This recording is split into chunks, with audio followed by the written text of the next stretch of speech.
This is Can I Laugh on Your Shoulder?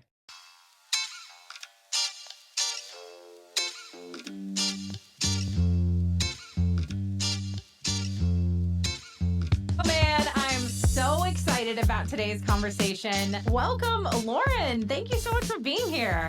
What is going on, Molly? So great to be with you. I know we've spent a little time here off the air, and I feel like we should be friends. I know. We should be friends. Yeah, well, we're now friends. So, Perfect. I mean, I'm kind of that person though, where like once I meet somebody one time and we have like a really great conversation, I'm like, that's my friend, obviously. Yeah, that's my friend. Well, speaking of friends, we have to give a little shout out to our mutual friend, Taylor Zarzor, I who know. obviously you and your husband know, which is very Yes. cool. So shout out to you, Taylor. Meeting Miss Molly. I'm so thankful for this opportunity to be on your podcast today, conversating about all the awesome things. I know. Well, it was like I said before we started recording, like I saw, I was obviously doing my research and I was like, there's just no way that Lauren probably doesn't know Taylor. Taylor, if anybody is an SEC fan and you've ever watched an SEC football game, you probably know who Taylor is because he does a lot of kind of commentating and stuff for the SEC network. And but he and my husband go way back. Like Taylor came to our wedding, all of that kind of stuff. And so Taylor and Lauren are friends. And so it's always just kind of fun when you meet someone for the first time, but it's like you have a mutual connection of degrees of separation, like, always, right? I know. It's like the 6 degrees of Taylor Zarzor instead of Kevin Bacon. Well, I'm so excited to have you on and just to hear a little bit more about your life and your memoir and being a sports reporter and all of the fun things. But before we do any of that, you have to give us the Lauren 101. So that is the Lauren 101. So who the you Lauren are? 101. Here we are. Hello. Hi. Yeah. So Lauren 101. I reside currently in Birmingham, Alabama.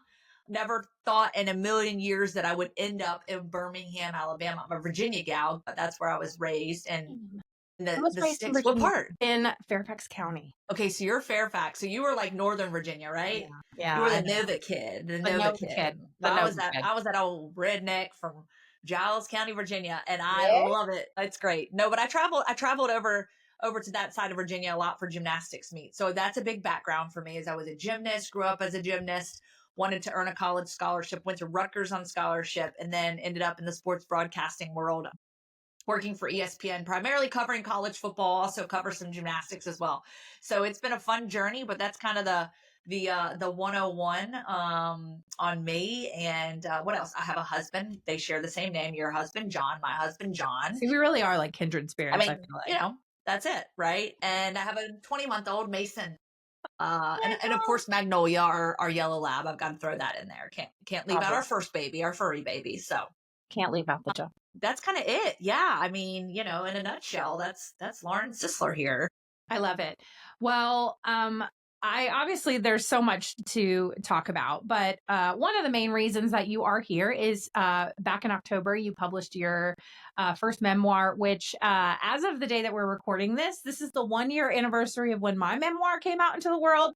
So I just feel like, again, as somebody who wrote a memoir, connecting with somebody who also wrote a memoir, like it's a thing. It's a whole thing. It's a very stressful, vulnerable, terrifying experience.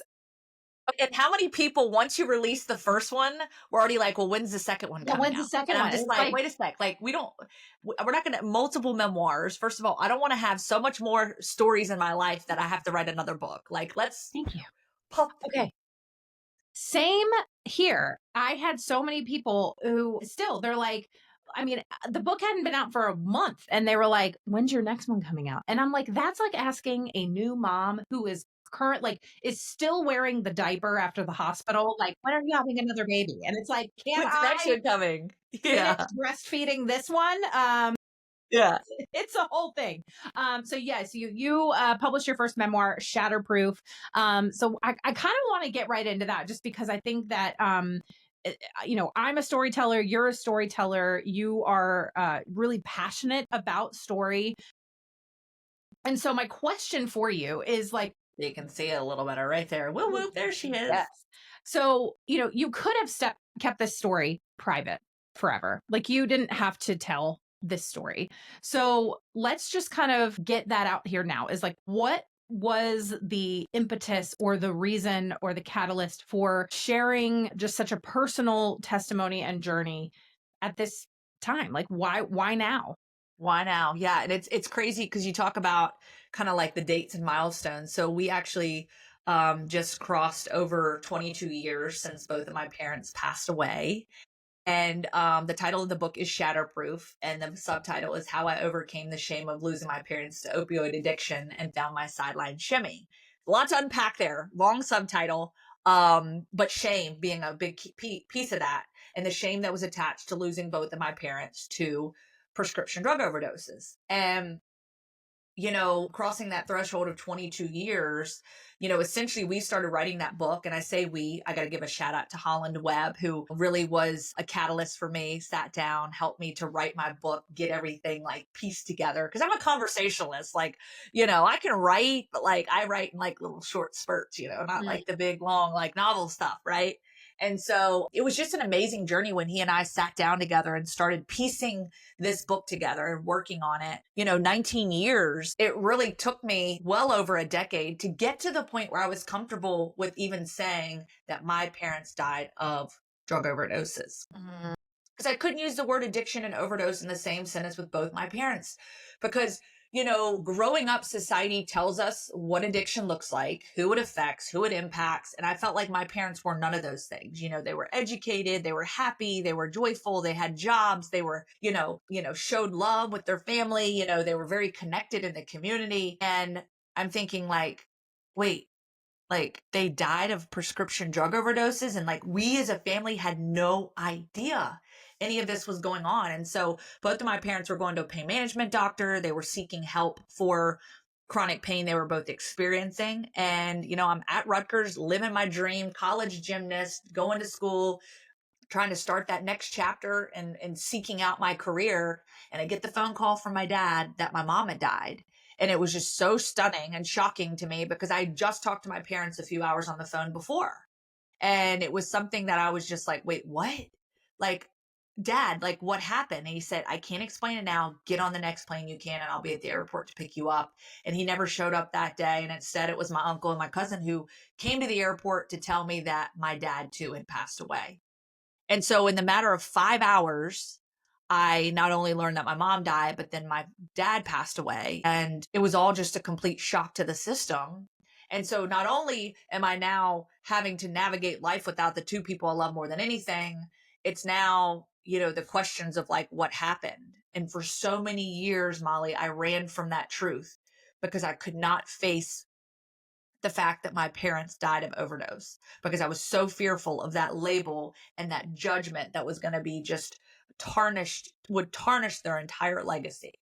What was or was there a moment that you realized that you needed to confront the reality of this story rather than just keeping it hidden? Like what was that hinge point? Yeah, and, it was obviously it was a process. It was little things that kind of led down that pathway because again, I didn't even pick up the pen to paper to start writing this book for 19 years. And had they have passed away and I would have picked up that pen and said, okay, I'm going to start writing a book 2 years after it happened, I can assure you the things that would have been in this book would have been like totally different. And I don't want to say a complete lie, but it would have been very like sugar coated, totally glossed over, very far from reality because obviously my perspective has changed and shifted so much. And I think part of that is time, healing, God, faith. And oh, by the way, as you maneuver through life, there's this thing called maturity. And you start to mature and you start to experience things in life that you're like, oh, wait, okay, like I get it, right? Like that makes sense. Okay. And so for me, it was just that long, really grueling process that took a lot of work to get to that place. But I would say where things that hinge, like you mentioned, that shift. As a sports reporter, I tell stories for a living. That's what I do.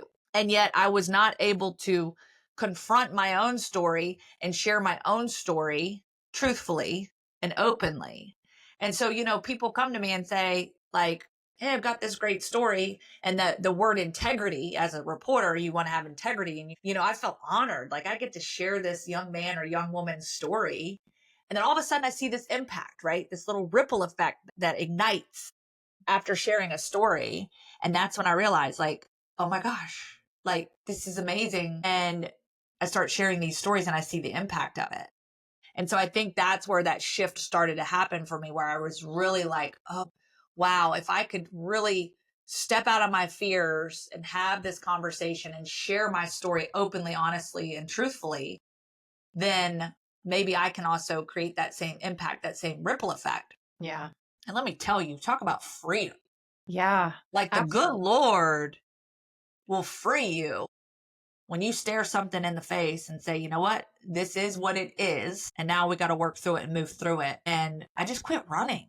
Like when I quit running from it, it was like shackles of shame, you know?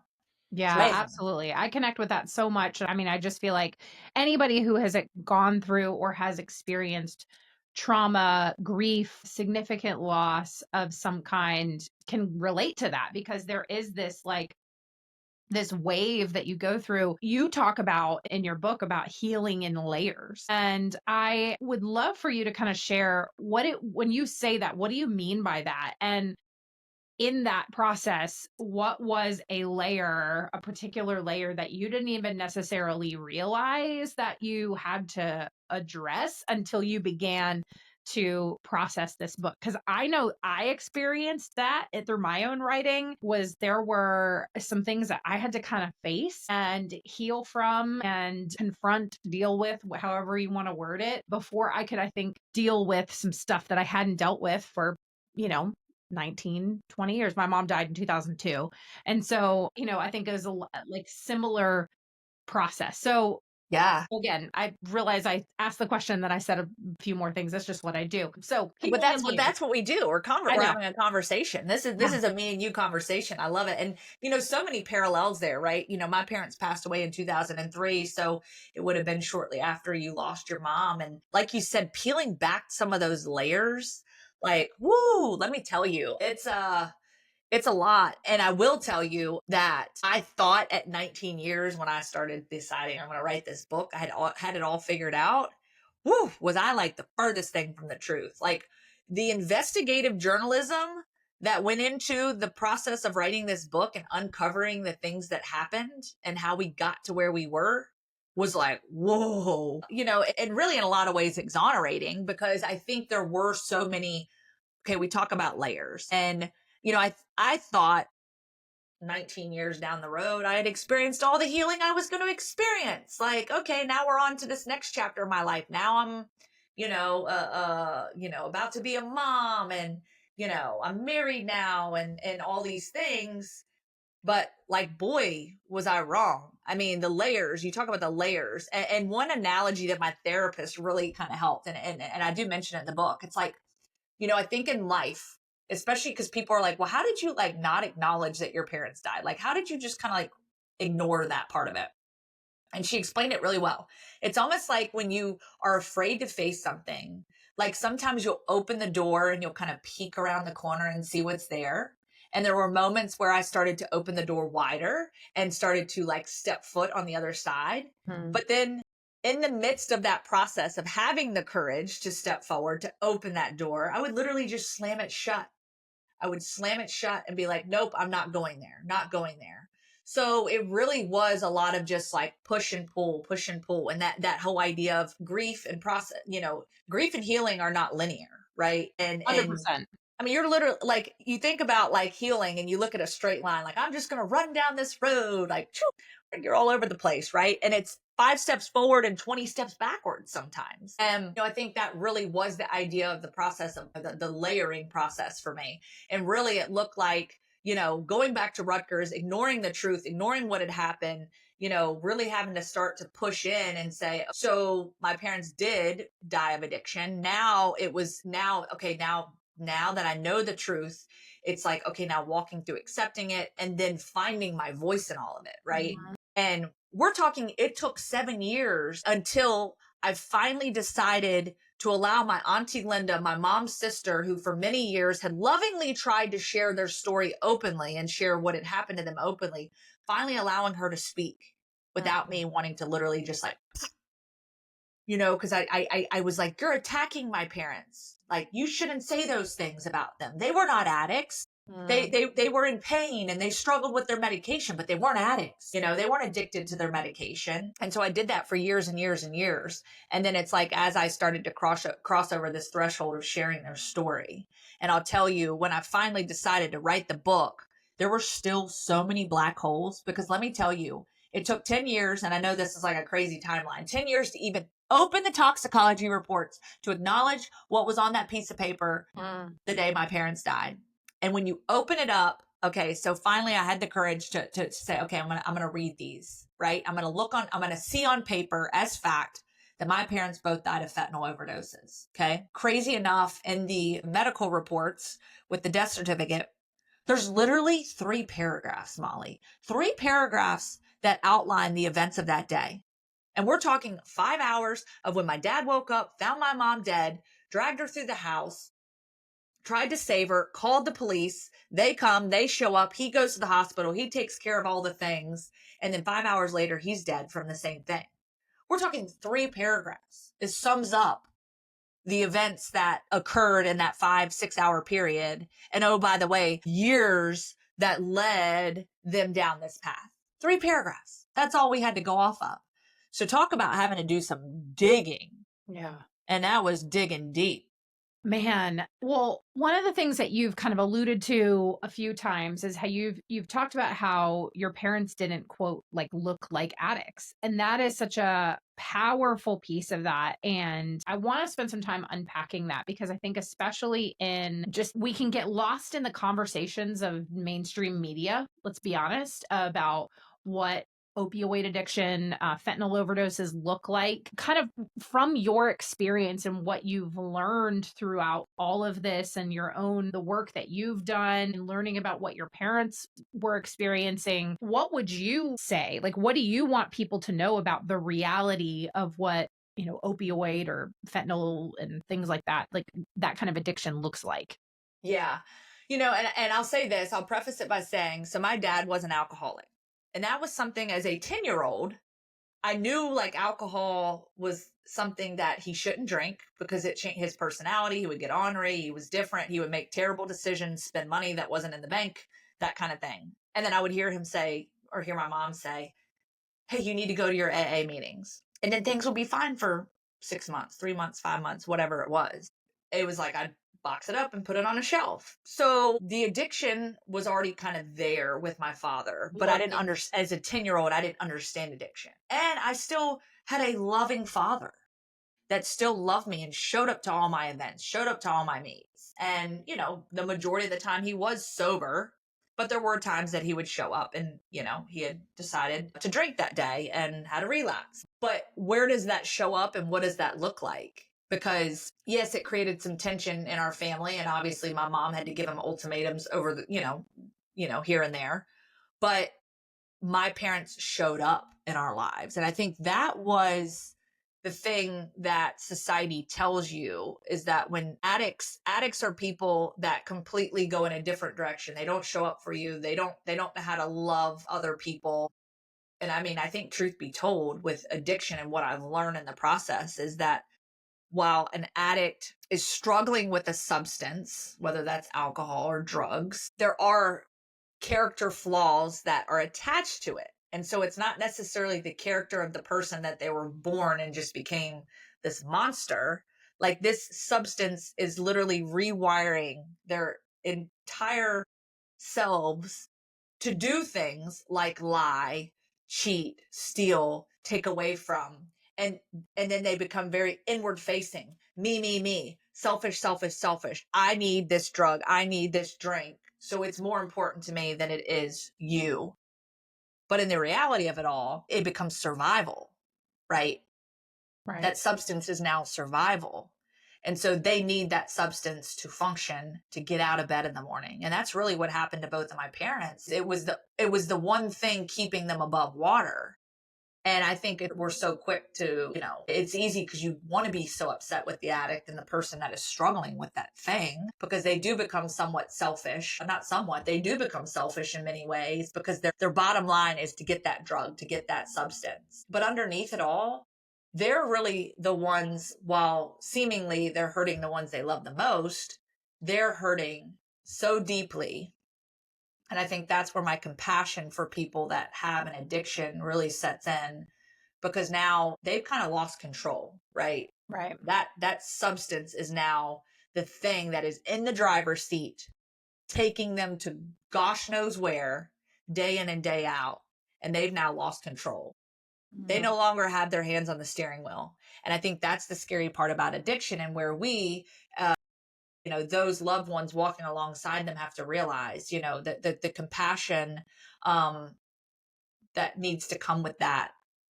It can be so hard because you love that person so much. Recognizing that person is sick and they're hurting and they've lost control, and now you've got to find avenues to take that can get them back on the right track. And that, usually is therapy, obviously rehab, but as a believer and as a woman of God, the good Lord above, man. Yeah. Leave it all up to him. Well, man, I couldn't agree more, but I'm curious, you mentioned how the stigma around a lot of this was so difficult for you in a lot of ways to overcome. But the truth is that, as we kind of mentioned earlier, is that the opioid crisis is raging, and it's everywhere. It's in quiet suburban rural communities, it's in big cities, it's everywhere. And in fact, like, my daughter is starting middle school next year, and we had a whole conversation 2 weeks ago about fentanyl and what it is.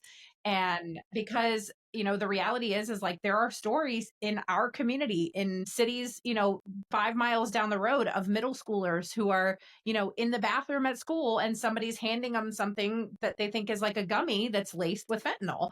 And I mean, these are like, it sounds like these crazy extreme examples, and it's like, no, this stuff is everywhere. And so we need to have honest conversations about it. And so, I'm having these conversations with my 11-year-old about, how do you navigate that when you go to middle school next year? I mean, you need to be, we need to be empowering our kids, but we need to be having honest conversations about it. And, what kind of, in your experience, what does that even look like? I mean, yes, in formats like this, for sure. But I think in a lot of ways, it also starts around the table. It starts with empowering our kids, and it starts with, talking about it openly with our friends. I mean, I don't know. What has your experience been?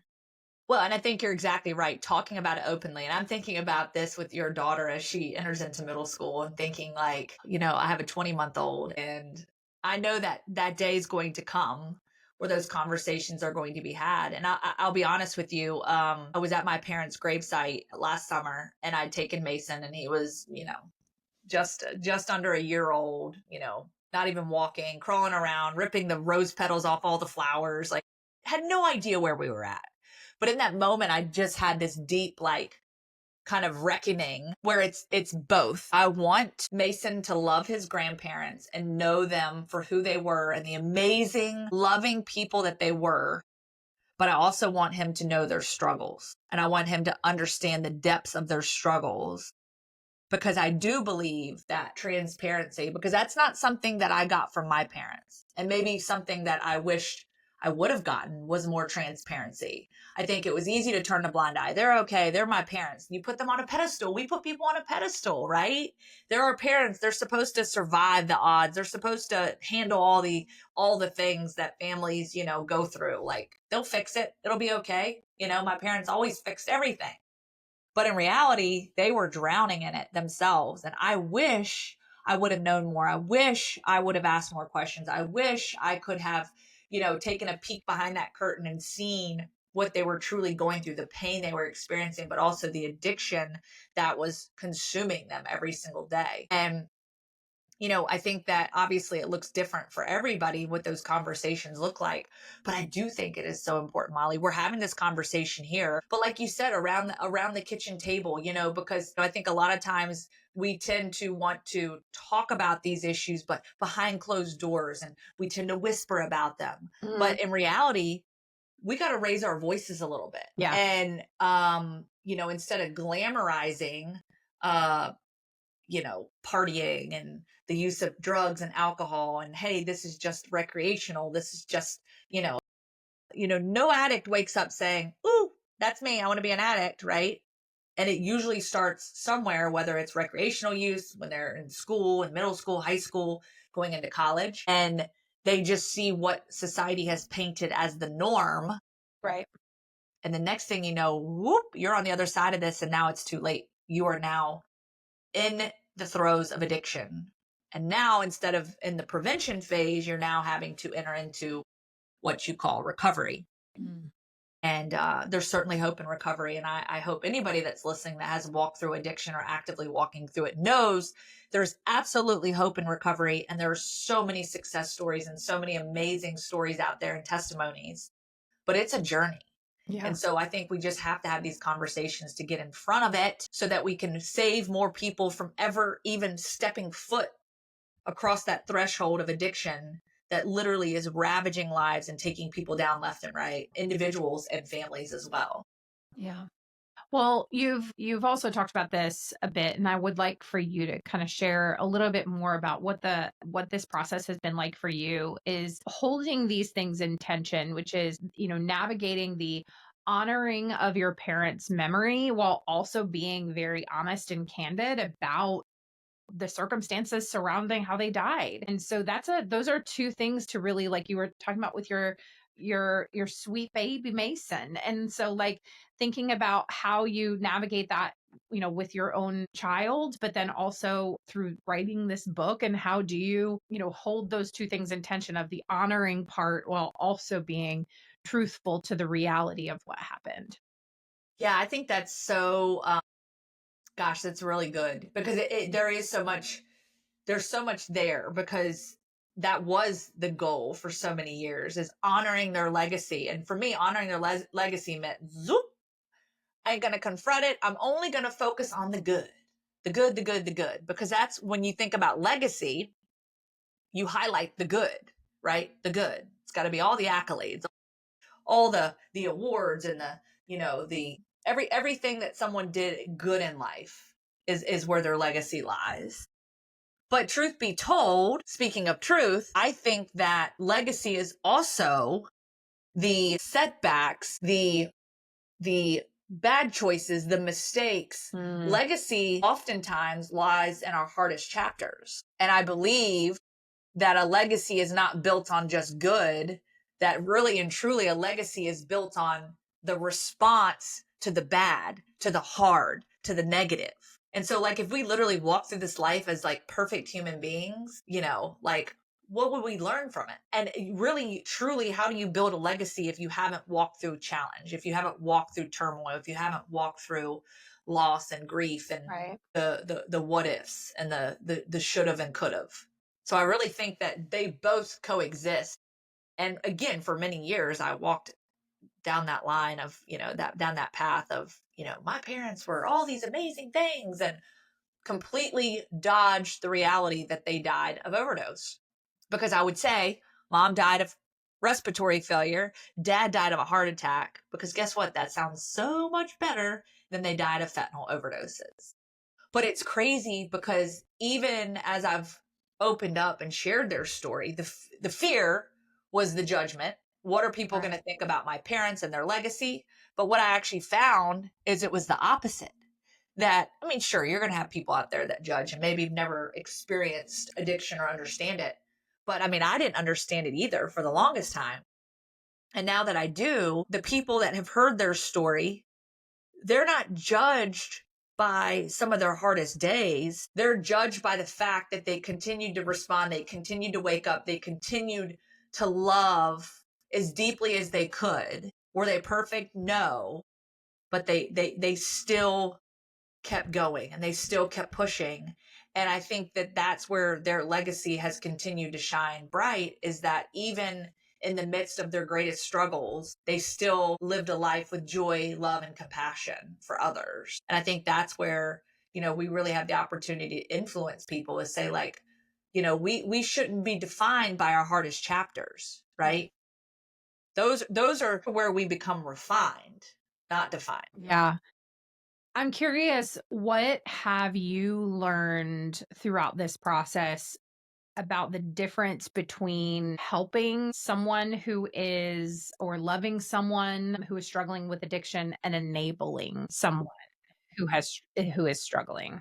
Gosh, it's a hard one. It's a complicated process, and it does look different for everybody. Mhm. But I think that this is where I really started to realize the depths of this, because I think often we love to throw the life raft out there because we think that we have the capability. We are so bold in saying, and I am notorious for this, that I can save someone's life, that it's up to me, that if I keep Mhm. throwing that life raft out time and time and time again, that I will save that person from themselves. I will save that person from that addiction. But who am I to say that I even have the power to do that? Because I don't. We don't have the power to save someone's life. We have the power to help and to influence, but we don't have the power to save them. And I think that's where you have to kind of draw that line and start to recognize, like you said, Molly, the difference in loving someone, showing tough love. You can love them, but when you start to enable them, that means you're throwing that life raft out there time and time and time again. And they're starting to just drift further and further away from healing, away from recovery, away from getting closer to the shore and getting better. And I think that's where we really have to kind of take inventory. It's, again, there's no blueprint, there's no manual. A lot of it's trial and error. But, leaning into other people that have walked through it and say, okay, if this person is asking me for something, I need money to put in my gas tank so I can get to work. Okay, how does that benefit them, right? In this instance, are you giving them money? Are they actually putting it in their gas tank to go to work every day? Yeah. Or are they going and spending it elsewhere? Instead, it's okay, they need gas in their gas tank. First of all, where did the money go to begin with that was supposed to go to the gas in the gas tank, right?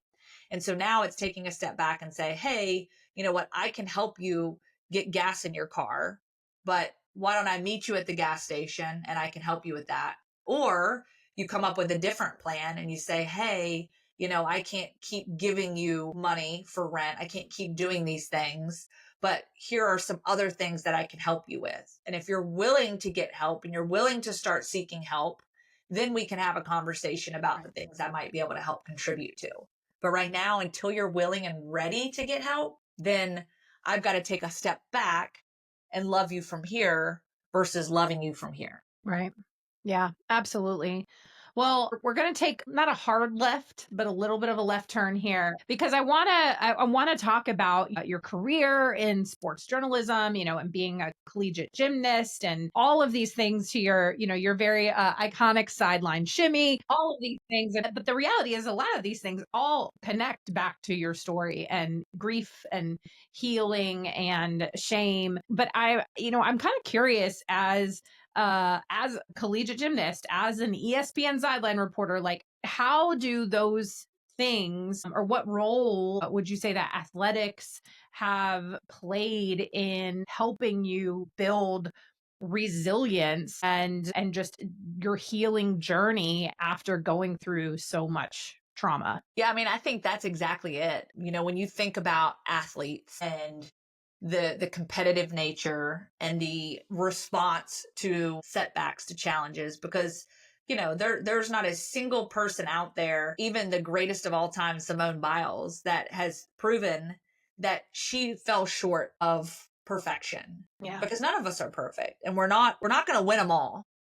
And recognizing that in athletics, there's so many things it can teach us. And for me, really, I do think that resilience was built in the sport of gymnastics for me, learning to compartmentalize, because, my entire life, and especially in gymnastics, everything is built on the perfect 10, right?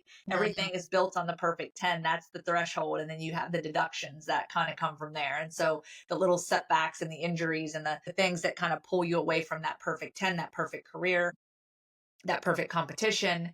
And so for me, it really was learning to compartmentalize, and it was learning to, take a routine that wasn't perfect and know, okay, that wasn't great, but now we got to box it up, put it on a shelf and move to the next routine. And really that has carried over into my sports career in journalism and TV. And it's funny you bring up the sideline shimmy, because that is actually like in the essence of like learning to ground myself and compartmentalize and be able to move on. Because I will say this, like when I entered on the scene, which, speaking of Taylor Zarzor, one of the first college football games I ever did. And like, when I say, first of all, it was a train wreck, like a total nervous wreck, nervous as can be. Like there's nothing that can prepare you for when that light flips on that camera and all of a sudden you're having to count down. You got the countdown in your ear, the light comes on, 3, 2, and you're live. And I'm just so nervous. And like, I'm like, oh my gosh, everything I say, like, how am I going to do this? Like my heart's racing. And the thing is, even though I've been doing this now for 9 years with ESPN, like I still get nervous. I still get anxious. I still have that adrenaline, but I love it because it's all about performing and it's all about going out there, but it's also learning to compartmentalize. And so for me, the sideline shimmy really became a way to like, okay, the nerves are here. I can't get rid of them, but let's stabilize things a little bit. Harness them. Yes. Let's harness them. So now, the dancing on the sidelines helps to kind of move my body and redistribute some of that nervous energy. And then learning that like, I will go out there and like, okay, countdown. All right, we're live. The show's, games just started. We're about to kick off. And I get out there and I just like flub up the open. Like whatever I say, like blah, blah, blah, blah, I say the wrong name. I just stumble, whatever. It used to drive me so insane because all I could think about was that one hit. And then it would bleed into my next one. So we have a 3.5, 4 hour game where every time I get a chance to, say something, and it's realizing like the resilience piece of it, the compartmentalizing and saying, you know what, that sucked really bad, but we're going to box that one up and put it away. We're going to toss it in the trash. We're going to stow it away, maybe learn something from it, but we're moving on. And now we're on to the next one. Fresh slate, clean slate. Here we are. And I do think that in so many ways, it's twofold because it's and both, meaning, that you can experience hardship. You can go through something terrible and you still have the dots that are all connected to this other thing. And oh, by the way, you can still have a fresh slate and a fresh perspective, but everything still goes back to those experiences you've had. Right. And so there is a connective tissue to that clean slate, but being able to recognize like, all right, I'm going to take what I learned here and continue to apply it in my life moving forward. And now I get this sort of fresh perspective, this clean slate every time I wake up in the morning. Maybe I can do something a little different, a little better to further myself, my career, be a better version of myself, and ultimately help others in that process. That's so good. Well, one of the things that you do so well is like we've talked about, is that you are a storyteller and you love to tell the journeys, the stories of different athletes and their personal journeys. Why do you think that? Because I think back, like, so we do a family movie night, every, for the most part, every weekend with our kids. And, I'd say I would like to like actually know what the percentage is, but I'd say at least half are probably sports movies. Like sports stories just hold this emotional weight that there's something about, the Rudies. The kids love the movie Rise, the Giannis story, Safety. I'm just thinking about like, all of those. Is it American Hero? I have not seen that movie. Totally like brain farting right now on some of those, but like I just think like there are so many sports movies that are based on true stories or some type of somewhat fictionalized version of a true story, and they grip us. And there's something about sports stories that have this emotional weight. How has spotlighting athletes' stories in your work, their personal journeys, just what you've studied in sports journalism, how has that both kind of influenced how you tell your own story, or how has it shaped your understanding of how we connect to story? Yeah, I mean, I think that's pretty cool. I love that because I do think there is such a connective tissue. Right. for sports stories because it is something, and not everybody loves, sports. Not everybody is an avid sports watcher.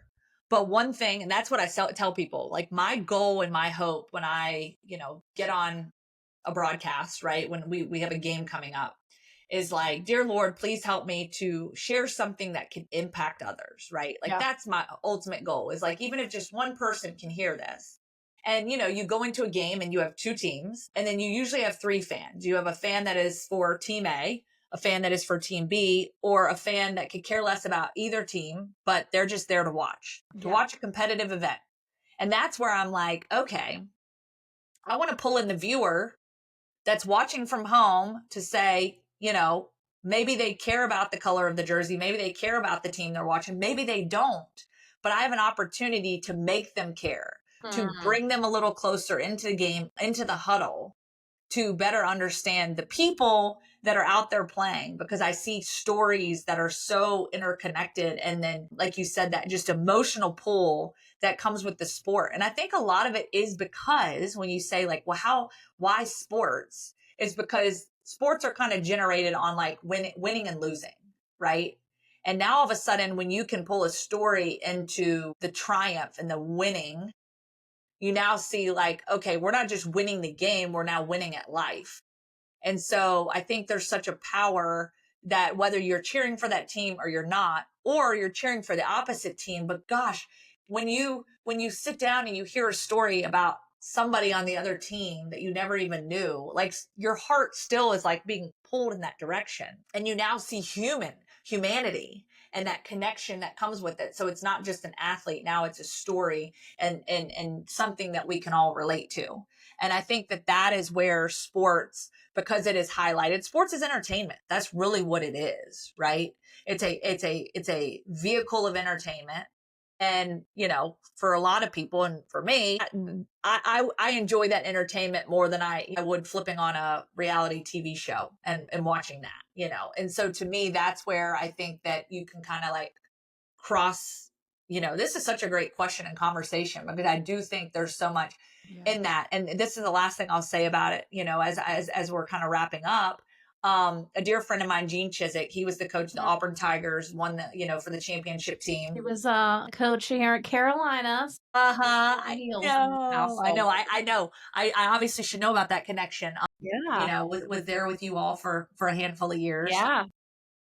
But he had written during COVID, I remember had written an op-ed about sports and just the significance of it. And you think about it, because these are kids, these are men and women that go out there and compete. And when you have a season, so for gymnastics, like we have a pretty long competition season, but we'll kind of keep it in the confines of football, right? There's 12 regular season games. You get 4 years. It's changed a lot now with NIL and transfer portal, but let's just we'll rewind like 10 years ago.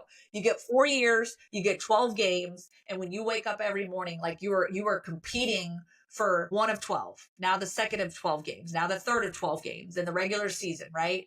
And so there's that commonality to it. And then when you bring people into the stadium to watch these two teams play, it's a moment in time where suddenly you can almost take all your worries and cares on the outside, the financial issues, the sicknesses, the illnesses, and come in and for 3 or 4 hours, just unplug and just watch a sport, the entertainment that comes with it, and the stories that are unfolding on this field that go far beyond the score on the scoreboard.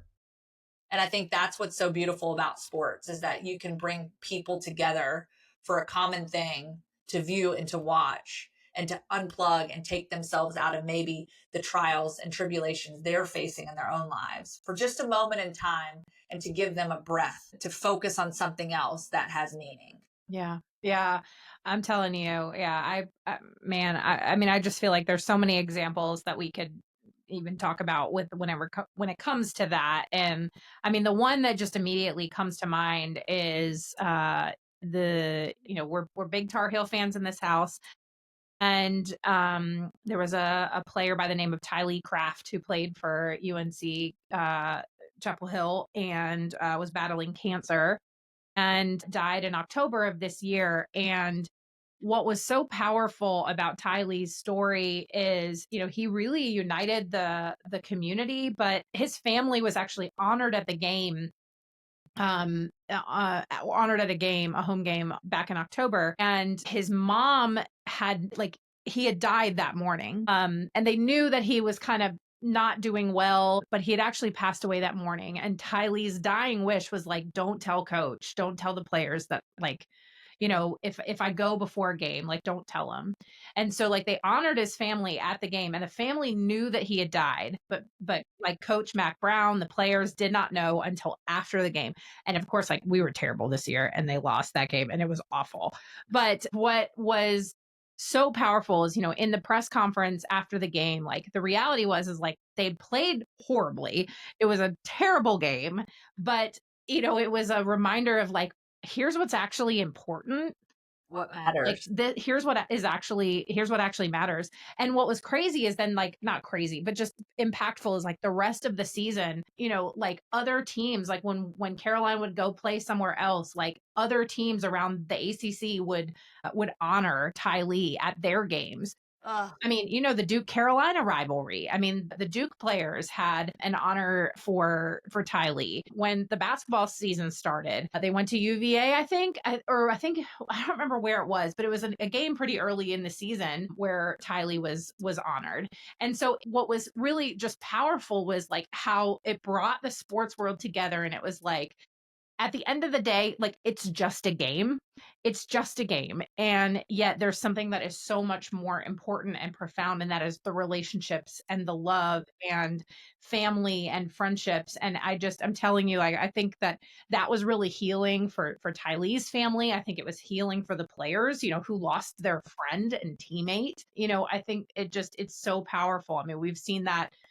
There's countless other examples. It's just the one that happens to be freshest in my mind. But yeah, I just think that those stories are so powerful. And I think for you, as somebody who has been through your own experience with trauma and grief and all of it, like, when you begin to share those stories, it takes the stigma away. It takes the fear away. It takes all of the things away that we often might hinder us from connecting with somebody else or even healing in our own journeys. So, Lauren, thank you so much. That is so powerful. Yes. Well stated, well said. And yeah, I mean, I love that sentiment. I think that's just a beautiful way to kind of put a bow on things, when everyone can kind of come together, because there's nothing better than when you see an opponent reach out a hand and pull up their enemy, so to speak, yeah. Right? The opponent. And you see that and you're like, wait a sec. It is so much more than just a game. Right. And that's what life's all about, right? Yeah. Is recognizing that and leaning on one another to walk through some of our most challenging times, because those relationships are really at the, the foundation of what keeps the hope alive, that we can conquer this, with the good Lord above, to keep walking and doing amazing things and helping other people on their journey as well. Yeah. Amen. Amen. Oh man, Lauren, this has been so much fun.